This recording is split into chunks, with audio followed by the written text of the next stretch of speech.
The only reason Oklahoma State looked somewhat competent against Baylor was because Mike Gundy wasn't their coach. You are Locked On Baylor, your daily podcast on the Baylor Bears. Part of the Locked On Podcast Network, your team every day. Hey there, Bears fans. Welcome to another episode of Locked On Baylor. I'm your host, Cam Stuart of ESPN Central Texas and the Cam Show on YouTube. Appreciate you guys making this your first listen today and every day, because it's all part of the Locked On Podcast Network, where it's your team every day. And it's brought to you by our friends over at FanDuel. Today, we're still breaking down Baylor's somewhat unconvincing win, but still an 18-point win against the Oklahoma State Cowboys. We will talk about the things that Dave Aranda said actually did not help in their preparation at all, and the things that they actually got better at in this game. Plus, we will take an early look at Kansas State. They got a win. Finally, they got a 14-point win. Does that mean they're heading in the right direction going into this Baylor game? All that and more coming up on this episode of Locked On Baylor. But we start where we start. Dave Aranda in the postgame press conference had a very interesting quote about Mike Gundy. And before we get to that, I do want to kind of tell you guys where I'm at here, so to speak, because I was trying to find a lot of positives in an 18-point victory in the conference on the road, but I'm not going to lie to you, I didn't find very much, as you probably heard if you listened to the post game. Like, a win is a win. And again, I'm not going to say a win is ever bad, right? And it definitely didn't have me feeling the same way I did when they beat Long Island for their first win of the season back in 2023. I thought after that game, I was like, this team's got no talent. They're going nowhere. This is not the case. It should have been more. The defense was still not impressive to give up 450 yards of total offense. And as I said, during the post game, there wasn't a point in the game where I thought they were going to lose. There was no anxiety about that. But in terms of a get-right game, I don't think they got right in this game. Their offense was phenomenal. It's been phenomenal all season. Even when they weren't phenomenal, or even when they weren't at their very best, they were still pretty good than most of the Baylor offenses that we have been used to in the last 10 years. Okay, you still have a potentially once-in-a-generation kind of quarterback at the helm and Sawyer Robertson. You still ran the ball well, which we'll talk about a little bit more as we go along in the show. But this defense still had so many woes around it. I mean, we're talking about the worst Power 4 offense in America that they faced on Saturday. Oklahoma State 115th in total offense. And they're in the Big 12. And they were up and down the field for most of the game against Baylor. And really, there were two reasons why it wasn't even worse for the Bears, who, by the way, all they did was give up the most points that Oklahoma State has scored in a game this season, at 27, and the most yards that Oklahoma State has gained this season. But there was two reasons why it wasn't more. The first reason was Oklahoma State is so bad, they just ran over themselves when it came to big time downs. They are so deficient at the quarterback position in particular that he was missing open guys on key downs. That's the first reason. The second reason why Oklahoma State's offense had so much success against Baylor on Saturday was because Mike Gundy, the greatest coach in their program's history, was not coaching. At least that's basically what Dave Aranda said. It looked like, hey man, let's keep it simple. Let's let them play fast. And they're probably more than any other team. By the way, he starts off this quote by referring to what Mike Gundy's offense looked like versus what Doug Meacham threw at him. So I'll play it again. It looked like, hey man, let's keep it simple. Let's let them play fast. And they're probably more than any other team. This play would show up 5-6 times in a game. And generally, you don't see that.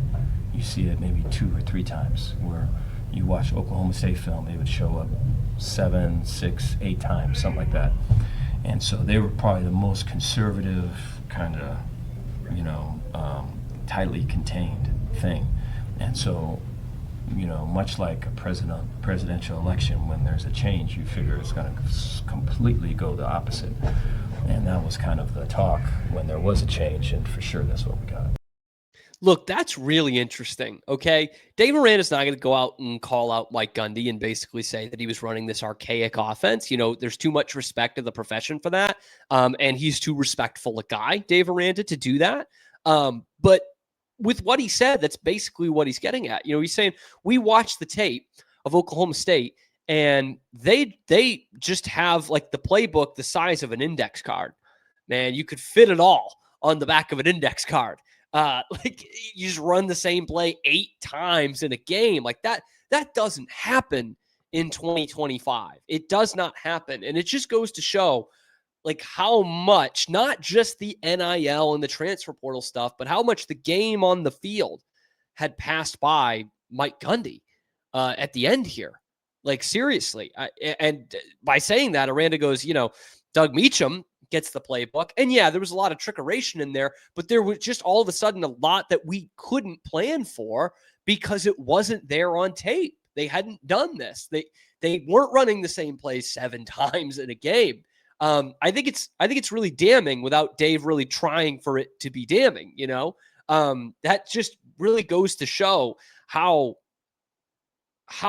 stuck in a rut Oklahoma State was before Doug Meacham kind of went into the bag of tricks. And look, let's see what it is the rest of the season for them. We'll keep an eye on that. Like you can't just run trick plays with the regularity that they did on Saturday. You can't do that all season. But on the flip side, their interim is an offensive coordinator, and a long-time offensive coordinator who has seen plenty of success. So, they definitely will be more creative.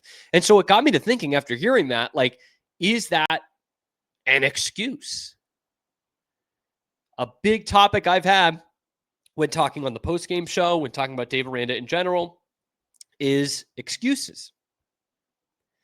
And this year, can you use the excuse of Doug Meacham's new offense? Can you use the excuse of how many guys they've got hurt, like real contributors on the defensive side of the ball this year? Are those viable excuses for why this defense continues to underwhelm and not perform? Maybe they are viable. But the thing I keep coming back to is after every year and after every bad performance, whether it comes from the head coach or not, most of the time it does not come from the head coach. Dave is not actually making a lot of excuses. But after something goes wrong, there's always an excuse, right? And it's through the actions more so than the words, right? Firing of coaches, reassigning coaches, coming from fans with injuries and, it's a tough atmosphere and, it's a road game. And like, we're done with excuses. And Dave's not making any there. But that is an interesting take as to why Oklahoma State might have been in the game longer than they should have been. And it's worth noting they were shut out the last 20 minutes of the ball game. Baylor's defense did make some stops, but they ran some trick plays, and that's fantastic. But we also are talking about the 115th ranked offense in America. So the only reason it looked somewhat serviceable is because Mike Gundy was not the head coach. That's what Dave Aranda is saying there without saying it, because he's got too much class to say it. But we'll say it, Mike Gundy was running this archaic offense, and it was weird to see an offense that was in the 21st century of college football coming at them. Maybe that's an excuse for you as to why they gave up 450 yards against such a bad offensive football team. Let me know in the comment section below. Is that a viable excuse? Let me know. Like the video, subscribe to the channel. It helps us out a lot. We're on the path towards 5,000 subscribers, and we're really hoping to get there by the end of this football season. And we are really right on that path right now as the #1 Baylor football show on YouTube. Coming up next, we've talked about all the negatives we can on this Baylor team after an 18-point win. But this was something they did on Saturday that I think should really give Baylor fans a lot of hope for the rest of this season. Let's talk about it next on Locked On Baylor. But first, today's episode is brought to you by 5 Hour Energy. Look, we're still coming off of Saturdays and Sundays, guys. I know what it's like on a football weekend. We're all there. We're staying up all night trying to keep up with the 4 time zones that our conference plays in, okay? But here's the thing. Caffeine just got a flavor upgrade. 5-hour energy shots deliver tasty caffeine in 17 bold flavors. Each 2-ounce shot packs the caffeine of a premium 12-ounce cup of coffee, plus B vitamins and nutrients with 0 sugar and 0 crashes. What I love the most is how portable they are. Big taste, tiny shot. You can take it anywhere and get the boost that you need. I always reach for my favorite flavor, and I'm not going to tell you because honestly, there's 3 of them, and I want you to check out all of them because it's refreshing and gives me that quick lift before a busy day. Enough with boring, flavorless caffeine. It's time to give your caffeine a flavor upgrade with 5-hour energy shots. Get the favorites you love or be bold. Try something new in-store and online at www.5hourenergy.com or on Amazon today. The only thing that keeps me up during these college football Saturdays by the end of it is 5-hour energy. A lot of negatives coming out of that game against Oklahoma State. Maybe too many negatives because it's time, it's time to turn the page and look at something positive here. First positive, it's the 3rd win in Stillwater you have ever had, ever. 3rd time, or at least since 1939, it's the 3rd time. It's the first time Dave Aranda's won there. You did have a team that was probably experiencing a little bit of the dead cat bounce, and you still beat them by 18 points. You won a conference game by 18 points on the road. If you couldn't tell, I went to church this morning, felt grateful about things, and I said maybe I was a little too harsh in the post game. Was it annoying that they gave up 27 points and 450 yards? Yes. It was annoying. You can be annoyed by that, but still take a seat and say, good enough win. You took care of business. If they'd made the field goal and it was 21, they would have covered a 20.5 point spread. There's things to feel good about here. They had a 21-point second quarter. They scored in each of the 4 quarters they played. There was some good stuff here.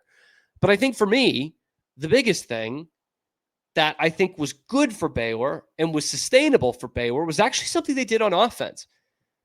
Kim, what are you talking about? Their offense has been good all season. How are we discovering something now in game number 5 that is good and sustainable? Look at 600 yards of offense. They're always good on offense. Yeah. But Dave Aranda, I think, put it best in his post-game press conference. They were able to move people. I thought there's times where you saw the line of scrimmage push and running backs kind of churn and get 2-3 yards. That's the identity of Baylor football, is that right there. And so that was really cool to see. I think we saw glimpses of that last week, and we saw much more of that this week. And so we want to be able to build off of that. For all of the hits that you take, and let's call them lessons that you learned, a lot of positive things. That's one of them. So for as much as we talk about Oklahoma State's offense going to have a lot of juice, right, after a coach gets fired, the same thing should be apparent with their defense. They should be getting fired up too. And for the first time all season, which includes the Samford game, I thought Baylor's offensive line got a real push. I thought they really did well in the trenches, specifically on the offensive side of the ball. They made running the ball so easy in this game. And that's where I think it's so much different. We played a quote from Dave last week about Bryson Washington and how he's still having a great season, but it's been so difficult to have a great season.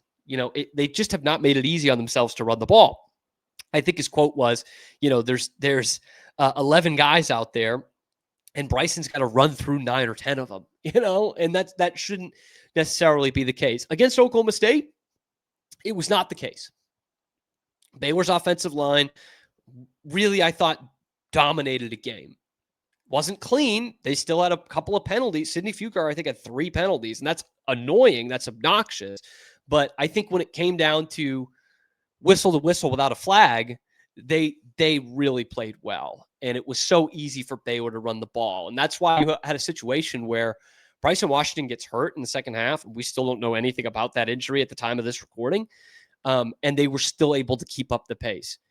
You had 3 guys who ran for 40 plus yards. And I know 40 isn't this great number or anything, but when you have your second leading back out for the season and you're able to do that in a road conference game, that's pretty good. That's pretty nice. And only one sack on the day. One sack against. What's very interesting is that both teams actually only had one sack, and both teams had the same number of TFLs. But Baylor's, you remember the TFLs, jet sweeps, those never work. They just never seem to work for Baylor unless it's Monterey Baldwin last year. But more often than not, they don't work. Those are the only negative plays really from the Bears. And Caden Knighton goes for 81 yards on 5 carries. You ran for almost 6 yards a carry for the whole game. Now, seeing Oklahoma State run for 5 yards a carry on the other side, no bueno. But for you to get, almost 6 yards a carry, that's what we needed to see from this offense. Said it all year, said it in the offseason. For as great as Sawyer Robertson is and as great as Baylor is in the passing game, they need to run the ball for this offense to reach the heights that it can reach. And Baylor barely took it out of second gear in this game. Like I don't think they did much of anything differently. I mean, they ran the jump pass play twice, only one of which was an actual jump pass, and we haven't seen that this year. But other than that, it was really a pretty simple offensive game plan for Baylor, and they didn't really take it out of second gear on that side of the ball. And it started with the offensive line. It really did. And shame on me for not having brought this up yet. But how about your leading receiver in this game? Leading receiver in this game, Josh Cameron. 6 catches on 7 targets for 98 yards. 44 yards after the catch. That's classic Josh Cameron, man. I was so happy to see that. Because what he did against Arizona State was such an anomaly. And it really sucked that was probably the difference in the game, that he fumbled twice against Arizona State. That hadn't happened before. It's not going to happen again. And he is one of the leaders on this team. On the field, off the field. Such a good example of what can still be great in college football. I know that sounds pretty dramatic, but it's true. Josh Cameron is that. And there's a couple other guys on this team. Sawyer Robertson is like that. In a way, Michael Trigg is like that. Keaton Thomas is definitely like that. Just kind of a lived story of how you can still succeed in this new era of college football. Josh Cameron was a walk-on, dude. He's going to be playing in the National Football League next year. He came here as a walk-on. How? I don't know. And he worked his butt off through some bad, really rough seasons with this program and a lot of uncertainty in this program. He's also seen some good stuff. He was on the sideline when they won the Big 12 and the Sugar Bowl. I believe that's right. So to have his mistakes be the difference in the game 2 weeks ago, like that was such a big bummer, I think, for everyone involved.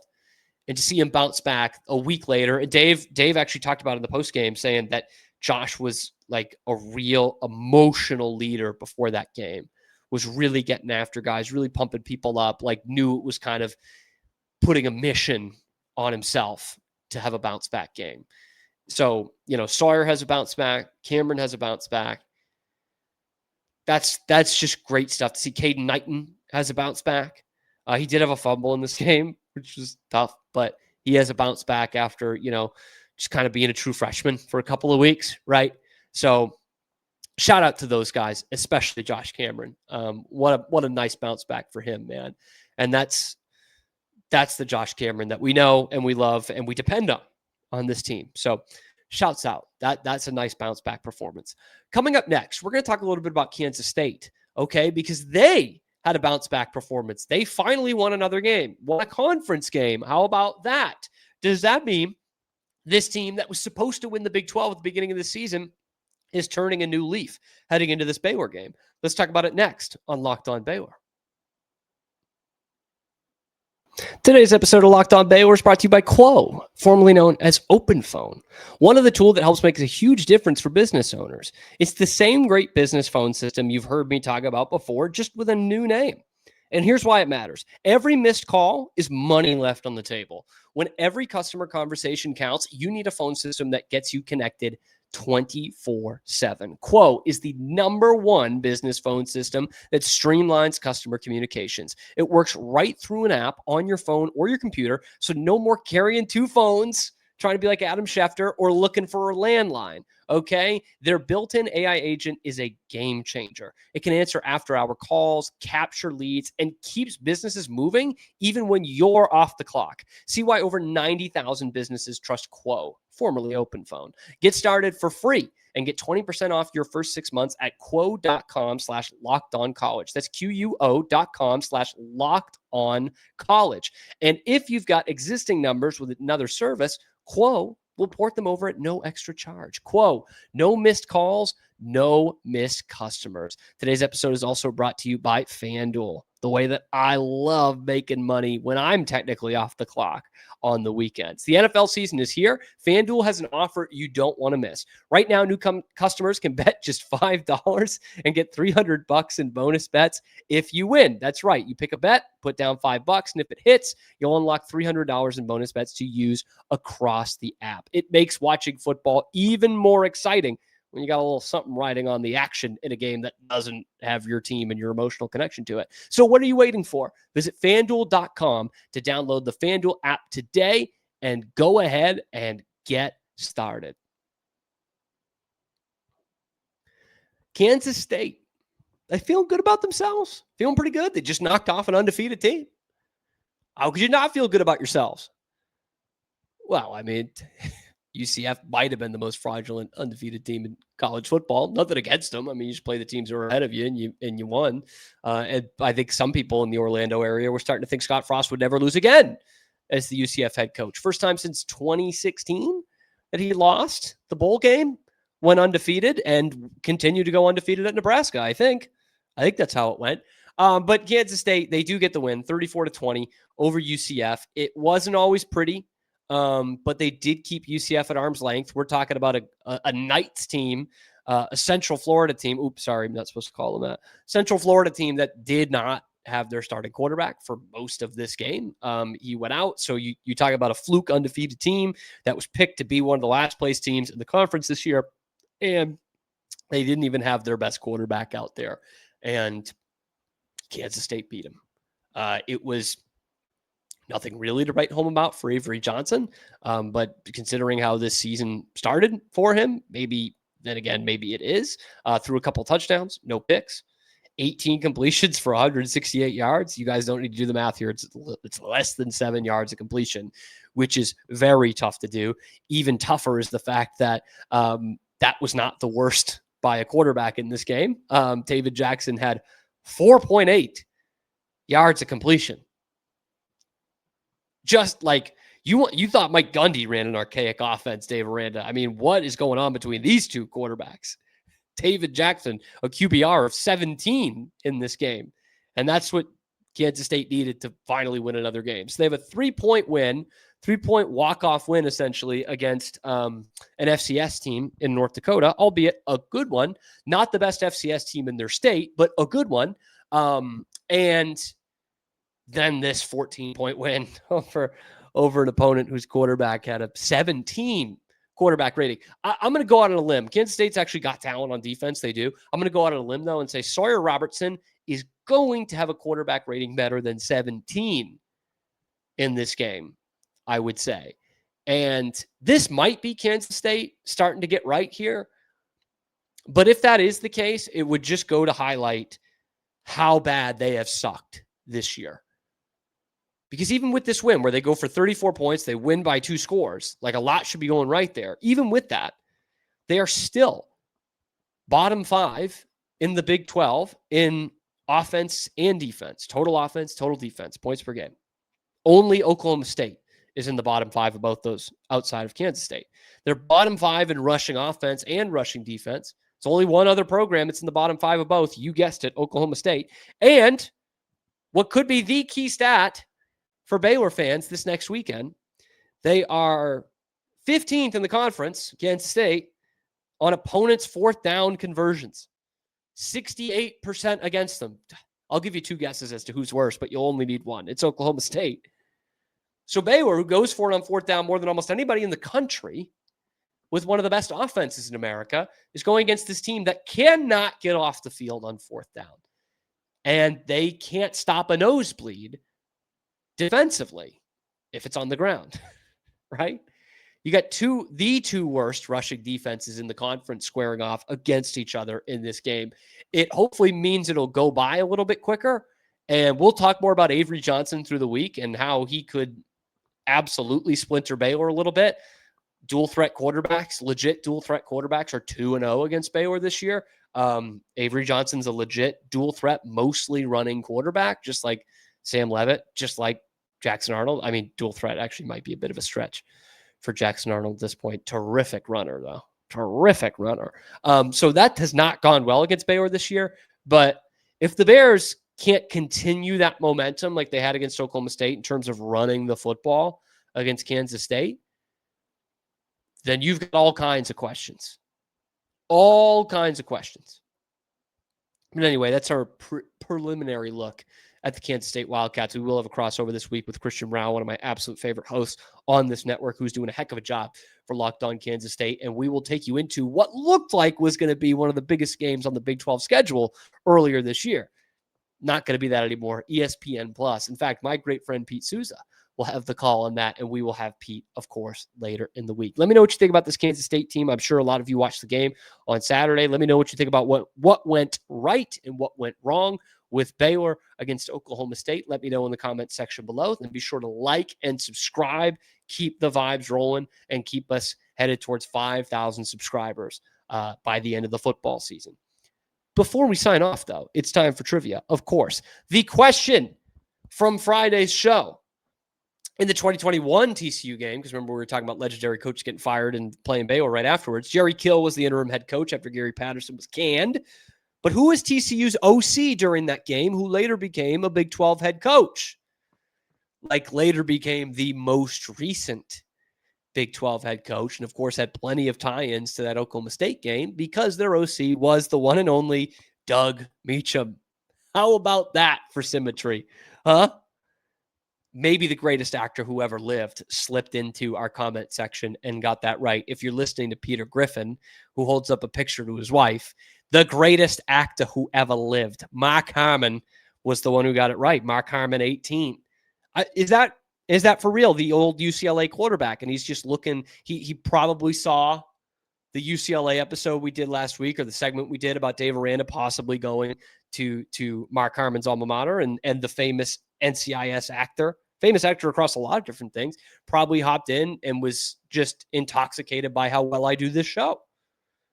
If that is you, Mark, and now he's participating in trivia, Mark Harmon 18.